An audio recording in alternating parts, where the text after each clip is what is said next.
The unforgiving sun beat down upon the dusty town square, baking the raw earth in the agitated faces of the assembled crowd. A makeshift gallows, crudely constructed but terribly effective, stood starkly against the relentless blue sky. A palpable tension hung in the air, thick and heavy like the dust motes dancing in the sunbeams, a shared anticipation of the grim spectacle about to unfold. Murmurs rippled through the throng, a low, guttural hum of curiosity, judgment, and perhaps a flicker of morbid excitement. Every eye was fixed on the figure at the top of the wooden platform, the saloon maid, her hands bound, her head bowed in what seemed like quiet resignation or profound despair. This was not a scene of happiness or joy, but one steeped in the deep sorrow of impending finality. Her simple dress, once vibrant, now dulled by countless nights of saloon service, offered little comfort against the harsh reality. She stood there, a symbol of a life lived on the fringes, now seemingly ending under the harsh glare of public scrutiny. There was no wealth in her appearance, only the stark poverty of her situation, an innocent, or perhaps guilty, soul facing the ultimate penalty. The wisdom of the crowd, if it could be called that, had already rendered its verdict, fueled by rumor and circumstantial evidence, deaf to any whisper of innocence. A hush fell as the final preparations were made. The executioner, a burly man whose face was etched with the weariness of his grim duty, adjusted the noose. The rope, thick and rough, was placed around her delicate neck, its coarse fibers a stark contrast to her soft skin. A collective gasp escaped the crowd as the knot was pulled taut, the maid's breath catching in her throat. The world seemed to hold its breath, the silence deafening, punctuated only by the frantic beat of hearts. Just as the executioner's hand moved towards the lever, a guttural shout ripped through the silence, demanding an immediate halt. The voice, raw and desperate, belonged to Thomas, the Town Undertaker, a man known for his quiet demeanor.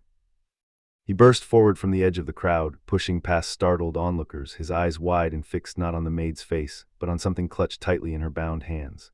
It was a small, dark object, barely visible, but its presence had seized Thomas with an urgent, inexplicable clarity, halting the inevitable.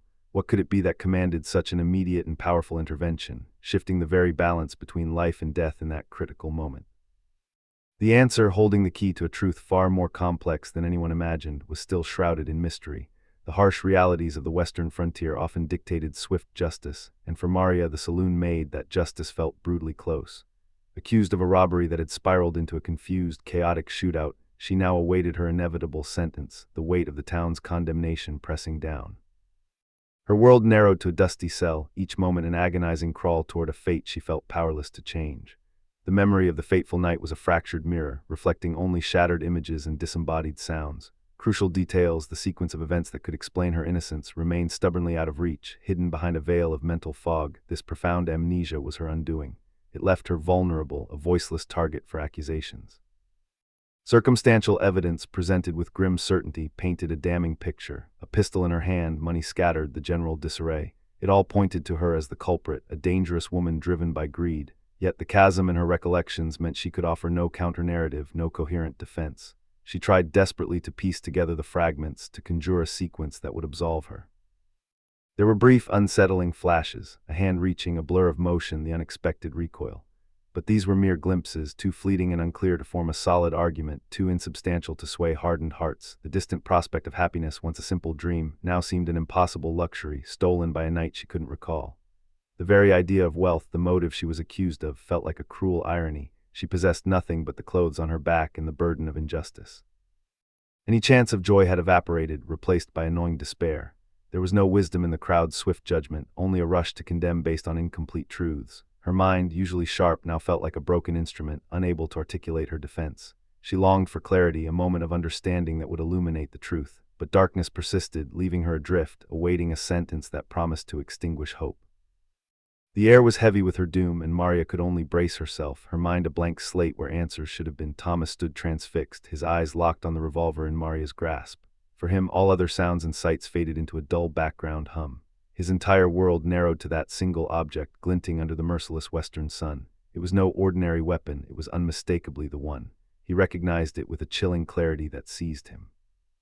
The grip, gleaming with the unique, iridescent sheen of mother-of-pearl, caught the light in a way he knew intimately. And there, etched with delicate artistry, was the small, distinct engraving of a bird, its wings poised as if in mid-flight. A robin, a cold wave of recognition, stark and undeniable, washed over him, momentarily stealing his breath. This wasn't a mere resemblance, it was an exact match. Every curve, every intricate detail, mirrored the revolver that had belonged to his sister, Clara.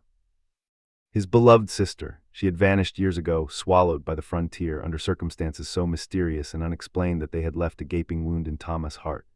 He had carried the weight of her disappearance, an unending quest for answers that had always felt futile, a void no time could fill. Now, suddenly, here it was, a tangible link, a clue surfacing in the most improbable and agonizing of scenarios at the precipice of another life lost. A strange, almost bewildering sense of potential felicity flickered within him, not for the grim scene before him, but for the possibility this discovery represented, the potential for truth, for closure, for an end to years of silent suffering. The unlikeliness of finding such a distinct item in this remote town, in a stranger's hand, was overwhelming. It offered a profound requisite of meaning, far beyond any material value. The unexpected allegria of this revelation was deeply intertwined with the horror of Maria's plight. He knew instinctively that this revolver held the key to more than just Maria's innocence. It was a direct line to his past, to Clara's fate. This was a moment of profound Sabedoria dawning, a sudden, urgent understanding that transcended the immediate chaos. He had to act, he had to stop this. He had to unravel the story of how Maria came to possess this relic of his deepest sorrow and hope. The answers, he felt, were finally within reach. Thomas, having halted the grim spectacle, wasted no time. His voice, though strained by the sudden exertion and the weight of the moment, cut through the stunned silence that had fallen over the town square. He stepped forward, his gaze still fixed on the unique pearl handle of the revolver clutched in Maria's hand, a stark counterpoint to the rough hemp rope around her neck. He pleaded with the bewildered sheriff and the stern-faced judge for an immediate postponement of the hanging. His argument was simple yet profound. The weapon held by the condemned woman was of paramount importance, a crucial piece of evidence that demanded closer scrutiny before such a final judgment could be rendered. He insisted, with a conviction that brooked no argument, that the ornate engraving of the bird on the grip was too significant to ignore, too similar to a deeply personal memory to dismiss as mere coincidence. The sheer weight of his certainty, his unexpected and powerful intervention, bought Maria a reprieve, however temporary. With the immediate danger averted and Maria secured, albeit still in chains, Thomas began his solitary quest for answers. His first act was to approach Maria herself, to confront the woman whose very presence and the object she possessed had stirred the depths of his past. He moved carefully, acutely aware of the eyes of the townsfolk still lingering on him, their murmurs a low hum in the air. He found her in a makeshift holding area, her face pale, her eyes distant, still reeling from the edge of oblivion she had just escaped. As he spoke, explaining the vital link he perceived between her revolver and his own lost history, Maria looked at him with an unnerving blankness. There was no flicker of recognition in her gaze, no sign that she had ever met the Undertaker before this harrowing day. Her memory remained a fractured landscape, offering no bridge to connect her to this man who had inexplicably saved her. Despite her inability to recall him, a subtle shift occurred within Maria. The raw fear that had gripped her for days began to yield ever so slightly to something else. Thomas's persistence, his unwavering belief that this particular revolver held a key, resonated deep within her, a strange, unfamiliar sensation stirring the stagnant waters of her despair. It wasn't happiness, not yet, but a fragile seed of hope, a whisper of a possibility that truth, like a hidden wealth of understanding, might still be unearthed. His resolute demeanor, a quiet strength born from a deep personal quest, gave her an unexpected sense of comfort. It was as if, for the first time since her arrest, someone was looking beyond the circumstantial evidence, guided by a peculiar intuition that bordered on wisdom. This man, a complete stranger to her conscious mind, was offering an unlooked-for chance, and with it, the faintest glimmer of future joy if the true story behind the weapon could finally bring clarity. His determination was a life raft in her sea of confusion, a beacon promising that the road ahead, though uncertain, was no longer leading directly to the gallows. The sparse sunlight in Sheriff Ethan's office offered little warmth, illuminating the young lawman's skeptical face. Sheriff Ethan, barely in his 20s, aimed to project authority. Thomas, the Undertaker, stood before him, the unique revolver on the desk. Thomas carefully described its mother-of-pearl grip and etched bird, mirroring his sister's missing weapon. Ethan listened, arms crossed, his doubt clear. A hanging awaited, and this late plea felt like an absurd delay. Yet Thomas's quiet desperation, a deep personal pain, gave the young sheriff pause. There was a unique wisdom in Thomas's persistence, a plea for a deeper truth beyond public outcry. Reluctantly swayed more by Thomas's conviction than by hard evidence, Sheriff Ethan granted Maria a temporary reprieve. It was an unpopular decision in a town demanding swift justice, but the revolver's uniqueness and Thomas's certainty provided enough justification for a brief investigation. The sheriff's agreement was grudging, but Thomas felt a small flicker of hope, a tiny spark of happiness. The path ahead was daunting, but this vital first step was taken. Their unlikely partnership began, two men united by one peculiar object. Their inquiry started at the local pawn shop, a dim, cluttered space. The owner, with shifty eyes, had an excellent memory for transactions involving items of perceived wealth. He initially feigned ignorance, citing privacy. However, under Sheriff Ethan's stern gaze and Thomas's persistent questioning, he recalled a revolver matching the description. It had been traded for a meager sum weeks before Maria's arrest. This was common in a town where financial hardship forced people to exchange belongings for cash.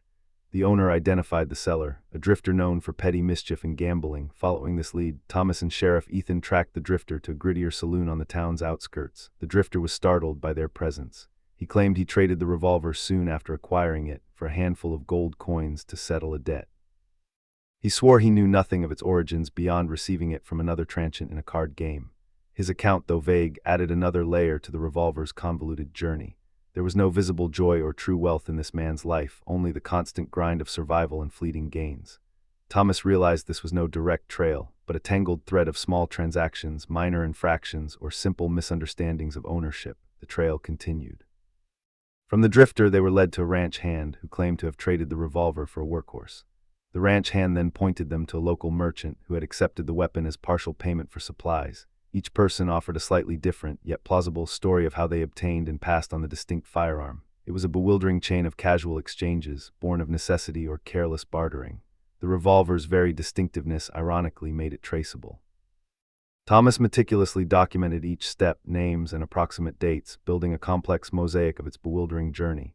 He felt a quiet satisfaction, a form of intellectual wealth, in unraveling this web of deceit and misunderstanding. Sheriff Ethan, initially skeptical, grew intrigued, his doubts yielding to respect for Thomas's methodical approach. The Undertaker's unique wisdom, usually for death, proved surprisingly adept at tracing the object's living history. The small crimes were not violent, but petty misdeeds and misjudgments that had, by unfortunate events, led to Maria's unjust predicament. They were closer to the truth, a fact that brought a quiet sense of purpose to Thomas's heart, a fleeting moment of happiness in his pursuit of genuine justice. The revolver's true story was far more complex than anyone had assumed. The patient pursuit of the truth, often more demanding than any chase, continued to guide Thomas and the young sheriff. They painstakingly followed the intricate trail of Maria's revolver, interviewing individuals connected to its recent owners. These conversations, conducted with the utmost care, were a challenging endeavor. Memories, dulled by the passage of time and the haze of alcohol, were fragmented and often contradictory. Yet Thomas possessed an unwavering patience, a quiet determination fueled by his deep sense of responsibility. He instinctively understood that true wisdom lay not in accepting the easiest explanation, but in seeking the deeper, often hidden reality. He encouraged the sheriff to look beyond initial assumptions, urging him to discern patterns in the inconsistencies. Slowly, almost imperceptibly, a different version of events began to surface. The narrative of a deliberate, calculated robbery, which had initially dominated the public's perception, started to unravel. Whispers of a far more chaotic night emerged from the depths of reluctant recollections. It became increasingly clear that the saloon had not been the target of a planned theft, but rather the unfortunate stage for an explosive, spontaneous brawl. As Thomas and the sheriff meticulously pieced together these disjointed accounts, the image of Maria as a cold-blooded perpetrator dissolved. Instead, she appeared as a bewildered individual caught in a maelstrom of sudden violence, a victim of circumstance rather than a criminal mastermind. Further details solidified this emerging truth.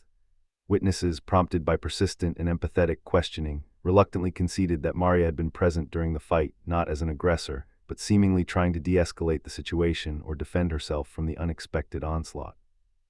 In the tumultuous chaos of the barroom, amidst the shoves, screams, and general pandemonium, her revolver, the very weapon central to the charges against her, was either forcibly taken or accidentally dislodged from her grasp. The gunshot that everyone had attributed to her as proof of guilt was not, in fact, a deliberate act on her part. It was an accidental discharge, a tragic consequence of the weapon being mishandled or jostled by someone else in the blinding confusion of the brawl. Someone else, perhaps in a panic or seeking to evade responsibility, had discharged Maria's gun during the uproar and then quickly vanished, leaving her disoriented and vulnerable amidst the scene. With Maria's memory lost and the actual perpetrator gone, all the circumstantial evidence tragically converged upon her, making her the obvious, yet entirely innocent, suspect. This profound realization that Maria was a victim of elaborate misunderstanding brought a quiet, potent sense of accomplishment to Thomas. It was an invaluable form of wealth, a joy far surpassing any material gain, to uncover such a vital truth. This discovery, born of diligent investigation and a profound belief in justice, solidified the wisdom of challenging superficial appearances and brought a hopeful happiness to their pursuit. The path forward, though still winding, now felt illuminated by this hard-won clarity. The sun, though less harsh than on the day of the hanging, still illuminated the dusty main street where the community's collective conscience felt heavy. Initially, their hostility towards Maria had been a solid, unyielding wall, built on circumstantial evidence and a hunger for swift justice. They saw her as the clear culprit, a convenient target for their anger. Yet as Thomas, the Undertaker, continued his quiet, persistent work, a subtle crack began to appear in that formidable wall of conviction. He didn't resort to grandstanding. Instead, he presented his findings with a sober earnestness that slowly chipped away at their certainty. He spoke of the revolver's strange journey, detailing its path not as a direct line from Maria's hand to the crime, but as a series of unintended exchanges, a tangled thread of minor transactions. The narrative he wove suggested less a deliberate act of robbery by Maria and more a chaotic series of events, a bar brawl escalating beyond control, where the weapon might have been used by accident, implicating Maria unfairly. The townsfolk, accustomed to simple narratives, were confronted with a complexity they had initially refused to acknowledge. They had wanted quick resolution, but Thomas was offering something more profound, a painstaking, often uncomfortable truth. A ripple of doubt, hesitant and unsettling, began to spread through the onlookers who had once been so sure of Maria's guilt. The initial rush to judgment had stripped the town of its collective wisdom, blinding them to nuances. Now, as Thomas calmly recounted how the weapon had changed hands, how the confusion of the fight could have led to a tragic accident, a different kind of understanding started to dawn. A murmur, quieter than the angry rumblings of before, began to rise, not of accusation, but of introspection. People shifted, their eyes no longer fixed on Maria with condemnation, but on Thomas with a growing, if reluctant, respect. Then came the startling phenomenon of reawakened memory. It began with small, almost imperceptible details that had been dismissed or buried under the weight of conviction. Old Man Hemlock, who always sat by the saloon window, suddenly recalled a distinct scuffle near the bar, separate from the main brawl where a different figure had stumbled away. Mrs. Albright, who had ducked under a table, vividly remembered a loud thump that wasn't a gunshot, followed by a momentary silence before the true chaos, a sound she now connected to something heavy dropping.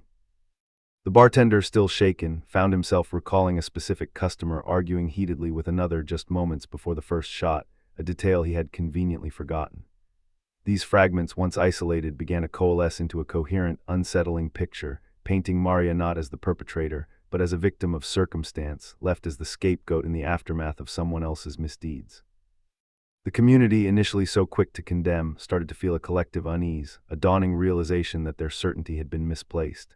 It wasn't a sudden wave of empathy, but a slow, grudging acceptance that perhaps justice wasn't as straightforward as a simple hanging. The seed of doubt Thomas had planted was now taking root, watered by the retrieved memories. A sense of burgeoning joy, not yet for Maria's potential freedom, but for the clarity that was cutting through the fog of assumption, began to replace the grim determination. They found a different kind of wealth in the emerging truth, a richness that surpassed any material gain, as the true circumstances of the night unfolded. A spark of happiness flickered in the air, a sign that justice, though delayed, might still be found, proving that a town's real strength lay not in swift retribution, but in the patient pursuit of truth, guided by renewed wisdom. The town square, usually buzzing with life, now held a solemn assembly, all eyes fixed on Thomas as he stepped forward. A hush, thick with anticipation, fell over the gathered townsfolk. Maria, her heart a trapped bird, stood utterly still, every nerve alive. Thomas, the Undertaker, began to speak, his voice calm but firm, weaving together the fragmented threads of that fateful night. He meticulously detailed the journey of the pearl-handled revolver, explaining how it had passed through several hands, a series of forgotten transactions unrelated to Maria's intentions. He then unveiled the true nature of the incident, not a deliberate robbery orchestrated by Maria, but a chaotic, drunken bar brawl. In the tumult, Maria's revolver had been lost, picked up and accidentally discharged by someone else amidst the confusion, before they vanished, leaving Maria dazed and disoriented to face the dire consequences. As Thomas calmly presented each piece of evidence, a palpable shift occurred among the onlookers. Suspicion gave way to understanding, then a collective sense of regret. The truth, once obscured by hurried judgment and circumstantial evidence, now shone with undeniable clarity. For Maria, hearing the facts laid bare was an experience of profound liberation. The crushing weight of false accusation, which had threatened to suffocate her, began to dissipate, replaced by a sudden, overwhelming wave of relief. Her tense muscles relaxed, and she felt a lightness she hadn't known in days, a quiet happiness blooming in her chest. It was as if the very air around her, once heavy with dread, now shimmered with the promise of a future. A flicker of fleeting warmth touched the edges of her mind and almost memory. It wasn't a full return of her past, but a strong intuition, a whisper of connection to Thomas, who had tirelessly sought justice for her. This unexpected champion, with his quiet wisdom, had unveiled a truth that not only saved her life, but also offered a glimpse into a potential recovery of her own forgotten past. The community, witnessing the clear resolution, felt a collective sense of joy and profound understanding. The bitter taste of their hasty judgment was replaced by the wealth of shared empathy, a newfound appreciation for meticulous inquiry over quick condemnation. Justice, finally, had found its way, bringing a deep, shared satisfaction.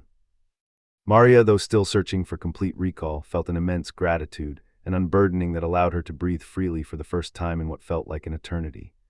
The wisdom of patience and perseverance had triumphed, bringing not just exoneration but a quiet, hopeful sense of new beginnings. The heavy air, once thick with tension and the threat of injustice, now settled into a calm, palpable relief. Maria stood not as a condemned woman, but as one reborn. The oppressive weight of false accusation finally lifted. Her gaze, still carrying a hint of lingering bewilderment from the ordeal and her incomplete memories, found Thomas first. A quiet dignity marked her, a newfound strength replacing the recent terror. While the intricate details of their shared past remained elusive, an undeniable warmth filled her. Her eyes, without needing words, conveyed profound gratitude for his unwavering belief, his relentless pursuit of truth, and the clear wisdom he had shown in unraveling the misunderstanding.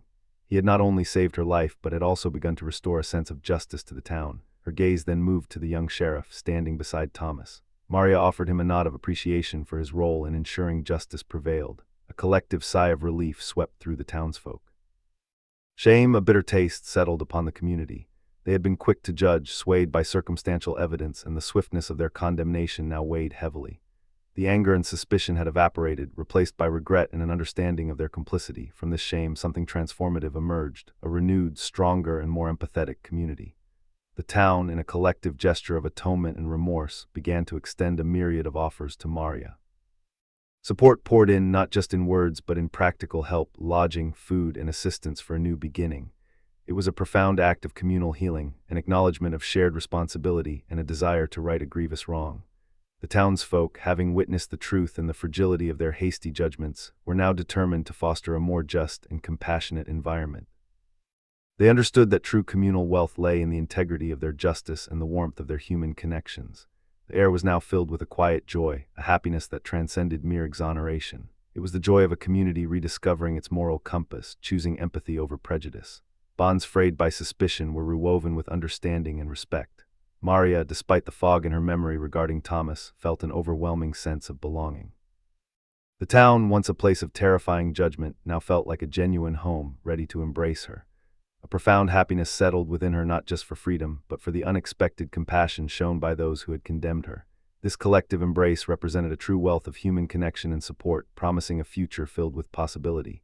The wisdom gained was clear: hasty judgment brings sorrow, while patience and truth bring joy and communal strength. The town, humbled and enlightened, had learned a valuable lesson, reinforcing that a thriving society is built on empathy and careful consideration. Maria, still feeling the town's new embrace, stood at a significant crossroads in her life. The gallows, once a chilling specter, now receded into a distant, fading nightmare.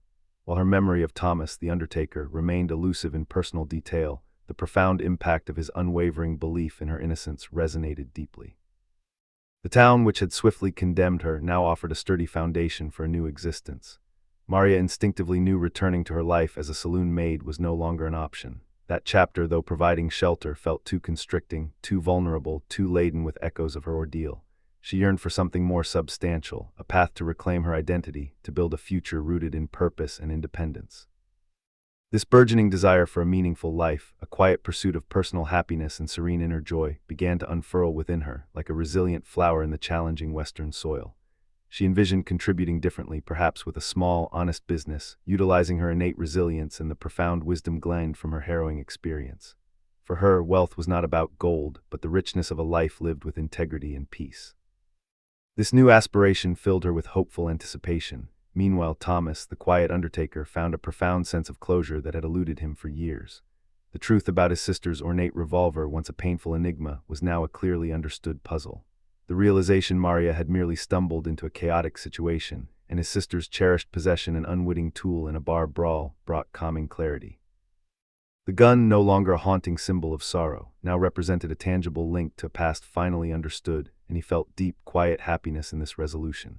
He watched Maria, observing the subtle changes in her demeanor. The fear that had shadowed her eyes had given way to a flicker of hope and emerging strength. He recognized her deep resilience, her quiet determination to forge a new life from the ashes of her ordeal.